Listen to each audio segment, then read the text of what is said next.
Good morning class. आज हम लोग पाचन तंत्र के विषय पढ़ेंगे। इससे पहले पार्ट 1 पार्ट 2 बनाकर यूट्यूब पर प्ले लिस्ट में बना के पाचन तंत्र के विषय में बना के अप टू डेट कर दिए। जो इस चैनल पे नए हैं वो वीडियो शुरू से अंत तक देखिए। चलिए अब आते हैं हम लोग क्लास की ओर। मतलब देखिए, सबसे पहले हम लोग पाचन तंत्र में हम बताए थे इसको हम लोग क्या कहते हैं, मुख्य गुहा। मुख्य गुहा क्या होता है, जहाँ से हम लोग भोजन को ग्रहण करते हैं उसको मुख्य गुहा कहते हैं। मुख्य गुहा के विषय हम लोग क्या क्या बताए थे। हमारे मुख से प्रतिदिन 1.5 लीटर लार निकलती है। 3 जोड़ी लार ग्रंथि निकलती है। जो सबसे बड़ी लार ग्रंथि है पैरोटिड लार ग्रंथि है। जो कभी कभी इसमें क्या हो जाता है, विषाणु के से संक्रमित होने के कारण इसमें सूजन हो जाता है, जिससे गलसुआ नामक बीमारी होती है।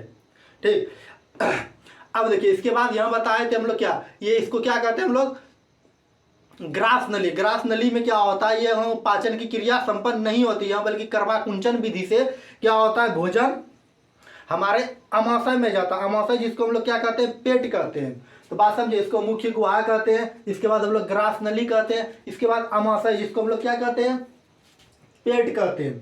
ठीक, अब पेट अमाशय में क्या होता है, यहाँ देखिए लार का क्या काम है, मुख में जितने भी हम लोग कीटाणु जीवाणु को खाते हैं, लार क्या करता है, वो सबको नष्ट कर देता है। कुछ कुछ ऐसे भी जीवाणु होते हैं जो बच जाते हैं, बचने के बाद अमाशय में जाते हैं।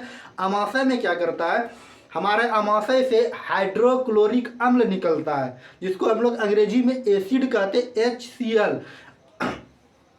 वो क्या करता है, बचे हुए जीवाणुओं को, और मतलब जो भी हम लोग खाते हैं जीवाणु बच जाता है, मुख में नहीं मरता है, वो हमारे अमाशय में क्या हो जाते हैं, पूर्ण रूप से उसको खत्म कर देते हैं। और ये भी बताए थे, अमाशय का जो म्यूकोसा का परत बना होता है, जो HCl से क्या करते हैं, हमारे अमाशय की रक्षा करते हैं। अमाशय के 3 पार्ट में बांटे थे। ठीक, इसके बाद हम लोग आते हैं कहाँ, छोटी आंत, इसके बाद बड़ी आंत। छोटी आंत में क्या होता है, क्या होता है, छोटी आंत में भोजन का पूर्ण पाचन होता है। ठीक, और जल का अवशोषण कहाँ होता है, बड़ी आंत में। इसके बाद मलाशय होता है, मलाशय के द्वारा हम लोग का जो बचे हुए मल रहते हैं वो मलाशय के द्वारा बाहर हो जाता है। अब चलिए आज हम लोग को पढ़ना क्या क्या, सबसे पहले पढ़ना है हमको यकृत के विषय में। ठीक, यकृत के विषय में पढ़ना है, इसके बाद पित्ताशय के विषय में पढ़ना है, इसके बाद अग्नाशय के विषय में पढ़ना है। इससे पहले हम जठर ग्रंथि के विषय में भी बता दिए थे। यहाँ एक प्रकार की थैली होती है, जिस जठर ग्रंथि होती है, जिससे क्या निकलती है, जठर रस निकलती है। अब देखिए यहाँ पर जो है अमाशय के विपरीत साइड में एक क्या पाया जाते हैं, पित्ताशय पाए जाते हैं, और यकृत को जिसको हम लोग अंग्रेजी में क्या कहते हैं, लीवर कहते हैं। समझे, हमारे शरीर की सबसे बड़ी ग्रंथि कौन सी है, परीक्षा में पूछा जाता है, यकृत है। तो परीक्षा में जब भी पूछे जाए सबसे बड़ी ग्रंथि कौन सी है, तो यकृत। ठीक, और यकृत का वजन कितना होता है, 1.5 kg होता है, 1.5 kg होता है।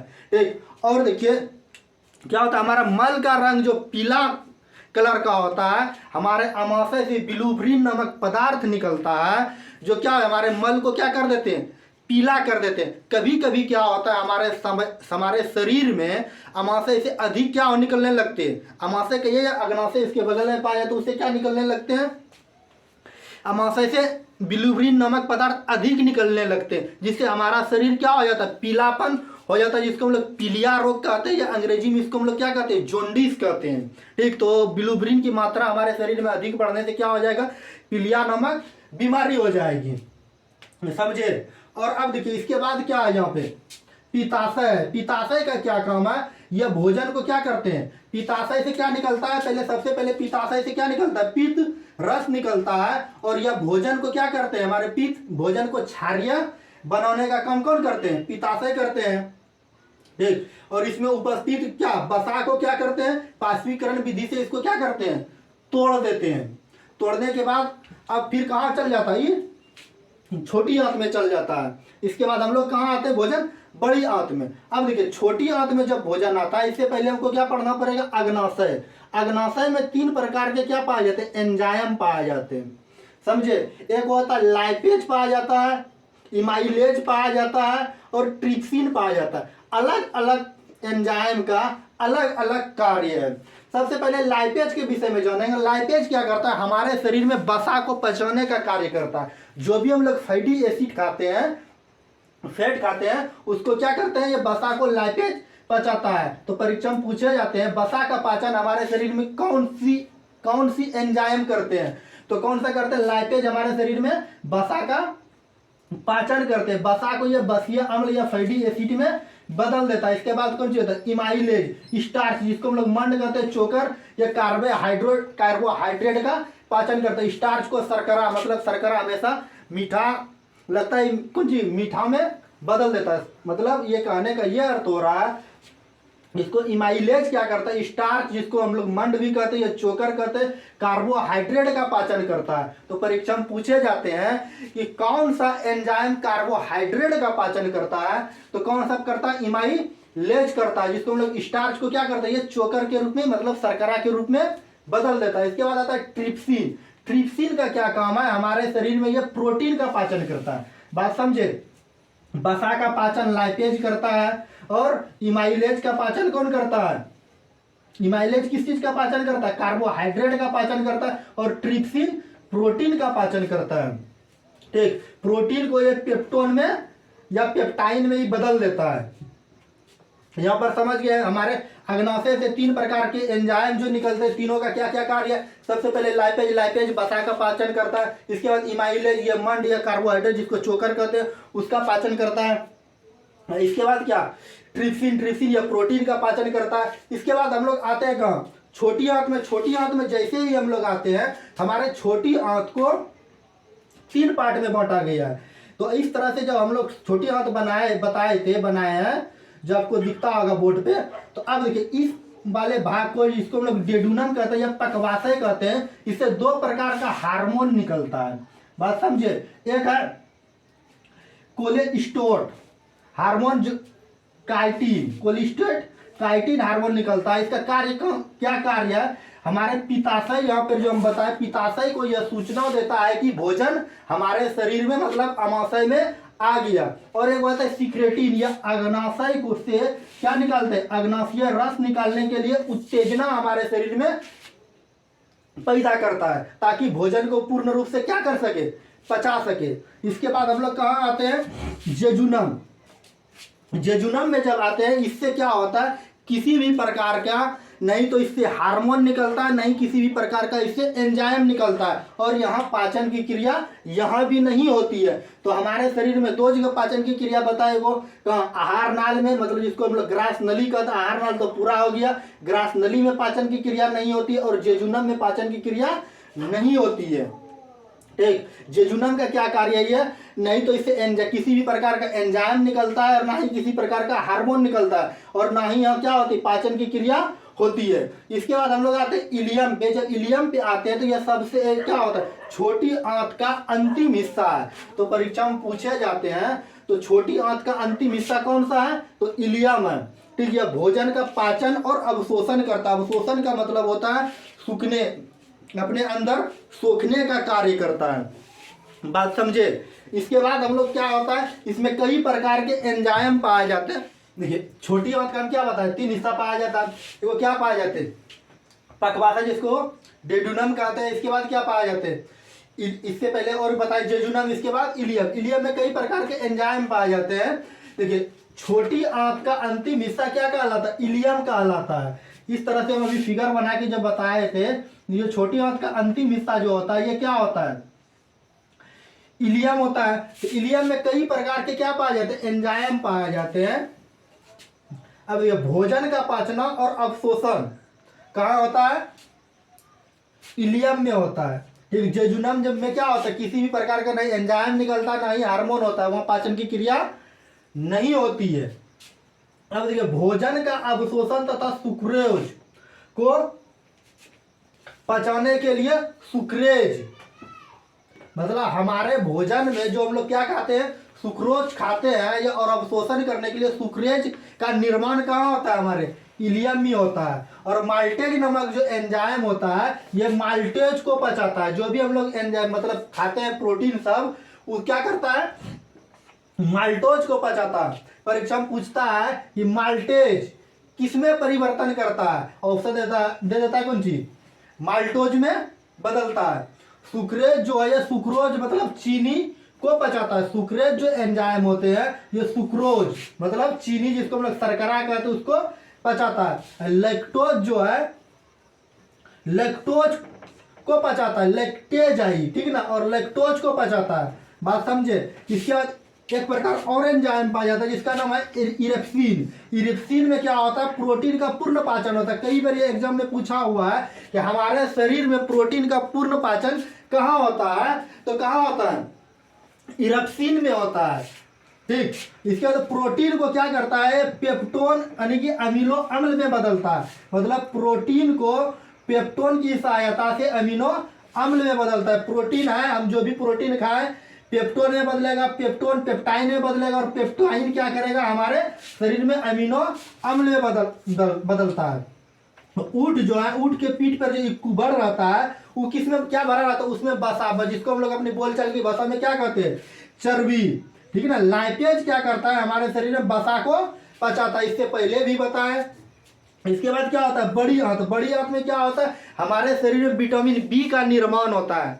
तो बात समझे, परीक्षा में पूछे जाते हैं कि विटामिन बी का हमारे शरीर में कहाँ निर्माण होता है, कहाँ होता है, तो बड़ी आंत में होता है। बड़ी आंत में क्या होता है, यहाँ पाचन की क्रिया नहीं होती है, बल्कि क्या होता है, जल का अवशोषण होता है।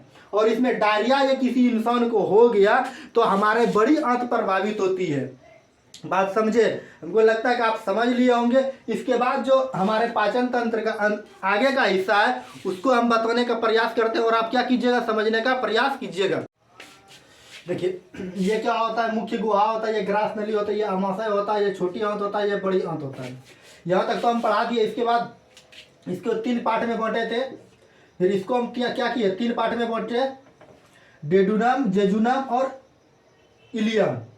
ठीक, अब देखिए ये छोटी आंत को बांट दिया। अब बड़ी आंत की बात करते हैं। बड़ी आंत में क्या होता है, जल का अवशोषण होता है।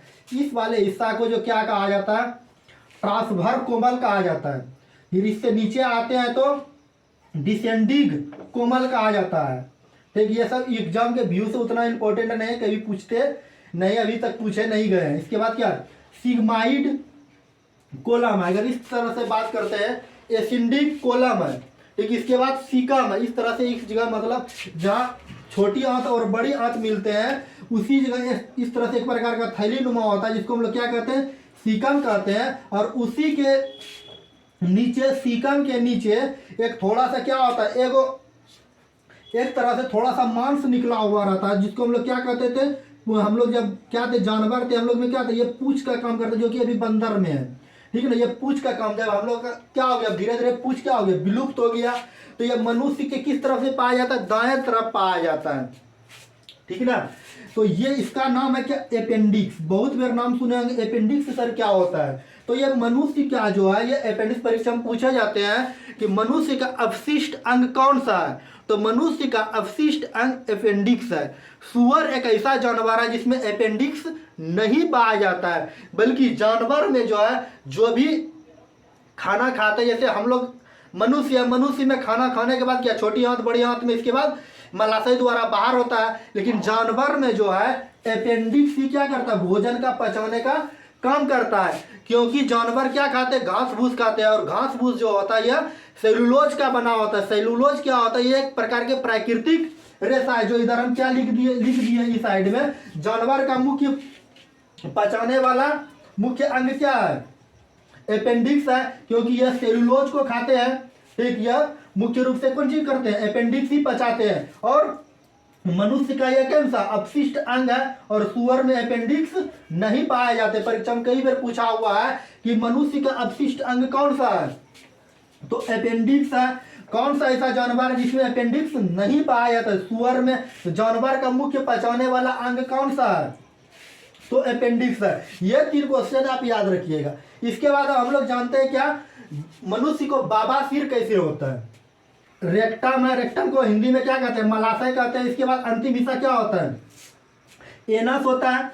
अब देखिए कभी कभी जो मनुष्य को क्या हो जाता है, पेट में गैस हो जाता है। गैस होने के बाद क्या होता है, पेट में धीरे धीरे दर्द होता है, तो उसका लेट्रिन जो है पूर्ण रूप से क्लियर नहीं हो पाता। जब क्लियर नहीं हो पाता है तो क्या हो जाते हैं, अब ऐसे अपने भाषा में समझिए, वो हम लोग का क्या था, अभी हम लोग जो खाए वसा, प्रोटीन या अन्य तरह तरह के जो तत्व खाए वो क्या कर दिया, हमारे पेट में क्या कर दिए, वो सड़ा उड़ा के अपशिष्ट पदार्थ को निकाल रहे हैं। निकालने, अब वो निकलने के वजह नहीं से वो कहीं मांस पे क्या कर रहे हैं, हम उसको रोक के अपने रेक्टम के पास हम उसको रोक के रख रहे हैं और बहुत गंदा गैस छोड़ रहे हैं, ठीक ना। इसके बाद अब क्या होता है, वो मांस को उस जगह जो वो धीरे धीरे धीरे, देखिए ये एक दो दिन वर्षों में, एक दो वर्षों में नहीं होता, कई 5 साल 10 साल से आप इस तरह से आपका शिकार हो रहा है। शिकार होने के बाद क्या होता है, आपको धीरे धीरे गैस होगा। गैस होने के बाद क्या होने लगता है, उस जगह के मांस को गलाना शुरू कर देता है। जब मांस को गलाना शुरू कर देता है तो उसमें अब देखिए, जिस जगह का मांस गलेगा उस जगह ऑटोमेटिक क्या होगा, घाव होगा। जब घाव होगा तो आप जब बाथरूम जाइएगा, बाथरूम जाने के बाद क्या होगा, आपके ब्लड मतलब लेटरिन के साथ ब्लड आएगा, तो ब्लड आएगा तो उसमें क्या हो जाएगा, आपको धीरे धीरे दर्द होने लगेगा। जब दर्द होने लगेगा तो उसी को, जब लेटरिन के साथ ब्लड आता है उसी को क्या कहा जाता है, मनुष्य को बवासीर हो गया है। बात समझे, बवासीर कैसे होता है। तो अब देखिए फिर से एक बार समझ लीजिए, रेक्टम है, रेक्टम के पास क्या करते हैं हम लोग, गैस होता है, उसको हम रोक के कवच करते रखते हैं और बहुत खराब गैस छोड़ते हैं, जिसको हम लोग हिंदी में कहते हैं मलाशय। इसके बाद एनस गुदा जो होता है, एनस गुदा अंतिम हिस्सा है, और ये क्या करता है, यहाँ पर धीरे धीरे क्या हो जाता है, कवच होता है। तो ये सड़ा हुआ पदार्थ जब किसी मांस के पास सटा हुआ रहेगा तो धीरे धीरे वो क्या करेगा, वहां पर गलाना चालू करेगा। जब गलाना चालू करेगा तो उस जगह क्या हो जाएगा, घाव हो जाएगा। घाव होने के बाद अब क्या हो जाएगा, जब हम लोग बाथरूम जाएंगे, लेटरिन करेंगे, पोटी करेंगे, तो उसमें क्या होगा, ब्लड के साथ मतलब मल के साथ क्या आएगा, ब्लड आएगा। तो ब्लड जब आएगा तो उसी को हम लोग क्या कहते हैं, बवासीर कहते हैं। इसका इलाज बहुत कठिन से होता है और क्या इसका देखा गया है, भारत में अभी तक ज़्यादातर ऑपरेशन ही डॉक्टर लिखते हैं। अब देखिए हम लोग अपने पोषक तत्व में खाते क्या है, रोटी खाते हैं। रोटी से हमको क्या प्राप्त होता है, कार्बोहाइड्रेट प्राप्त होता है। कार्बोहाइड्रेट से हमको क्या मिलता है, ग्लूकोज मिलता है। ग्लूकोज क्या करता है, हमारे शरीर को तुरंत ऊर्जा देने का काम करता है। अगर कार्बोहाइड्रेट पढ़ाएंगे तो कार्बोहाइड्रेट 3 प्रकार के होते हैं। दूध अगर हम खाते हैं, दूध से क्या मिलते हैं, प्रोटीन मिलते हैं। प्रोटीन क्या करते हैं, अमीनो अम्ल में तोड़ते हैं, अमीनो अम्ल प्राप्त होता है। और अमीनो अम्ल क्या करते हैं, ये हमारे शरीर में वृद्धि और विकास हमारे कोशिकाओं में करते हैं। और जो भी हम लोग तेल खाते हैं, तेल मतलब ये एक प्रकार, तेल में 90% क्या पाया जाता है, वसा पाया जाता है। ये हमारा पोषक तत्व है, जिसमें फैटी एसिड में बदलता है। यह सूक्ष्म पोषक तत्व के द्वारा तोड़ा जाता है। चलिए, थैंक यू।